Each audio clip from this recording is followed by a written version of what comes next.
A 68-year-old Chicago tycoon thought he had everything, until one forgotten letter from his late mother shattered his empire. His name was Imran.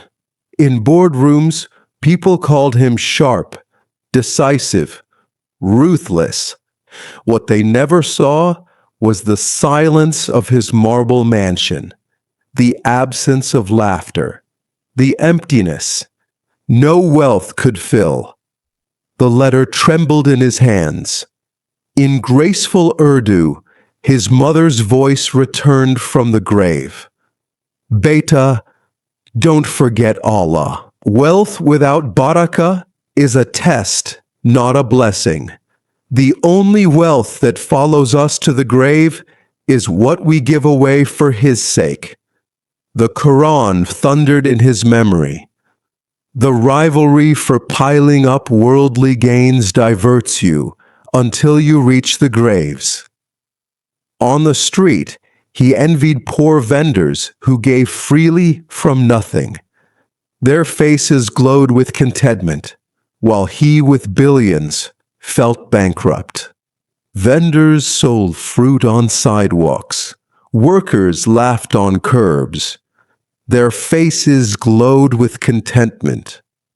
For days he wandered, restless. In his office, awards glared back at him like mocking ghosts. One afternoon he parked outside a small masjid, tucked between a laundromat and a grocery store. His hands shook on the steering wheel.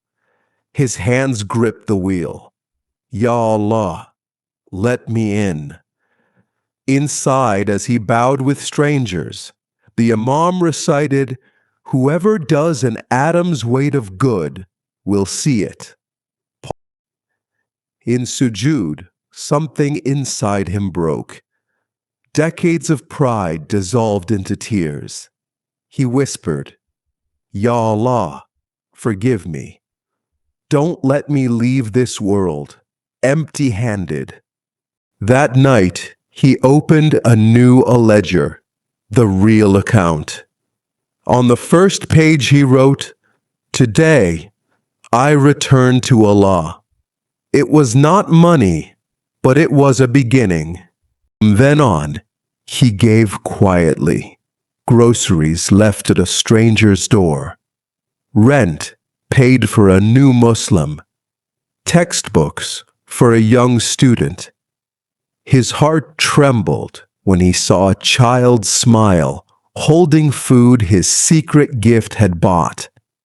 For the first time, his wealth felt pure, just secret giving, known only to Allah. His ego whispered, "Shouldn't they thank you?"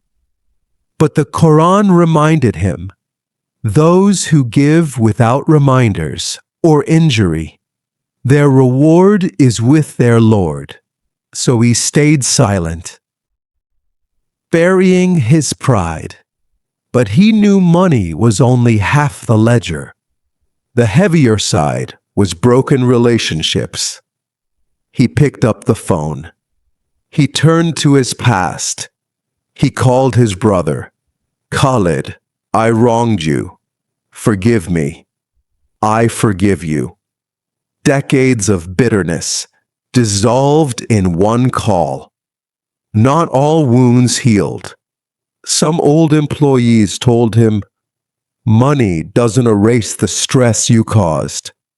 That night, he wept on the floor, whispering, "Ya Allah, reward them from your treasures for what I cannot fix." He sought forgiveness from old friends, from employees he had hurt. Some forgave, some refused. Alone in sujood, he whispered, "Ya Allah, for those I cannot repay, reward them from your treasures." Months passed.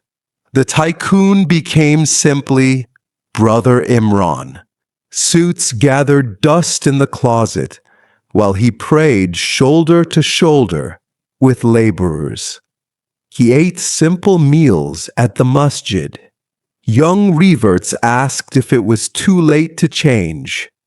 Imran told them, "What matters is not when you start walking toward Allah, but that you don't stop." But his health was fading. Each breath felt borrowed. Spend before death approaches, and you say, "My Lord, delay me." But Allah will never delay a soul when its time has come.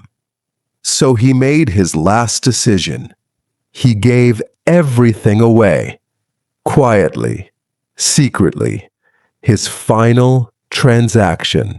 That evening, exhausted but at peace, he held his real account to his chest.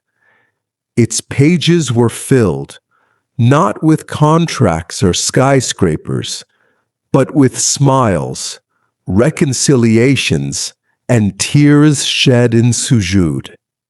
Ya Allah, this is all I have. Accept it. Snow fell outside his window. His breath slowed. His head lowered, gently, onto the desk. His empire did not survive him, but his deeds did. The community whispered of a hidden benefactor. The Quran promises, "Those who give while their hearts tremble, knowing they will return to their Lord. They are the ones who hasten in good deeds, and they will have a generous reward." Imran's empire did not survive him, but his deeds did. His final ledger was not written in ink or numbers, but in sincerity, in repentance, in the oneness of Allah. That was the last transaction, and the only one that mattered. True wealth is measured not in assets, but in sincerity. The reminder isn't just for Imran, it's for all of us. If you believe someone you love needs this message, share it. And don't forget to subscribe for more stories that bring hearts back to Allah.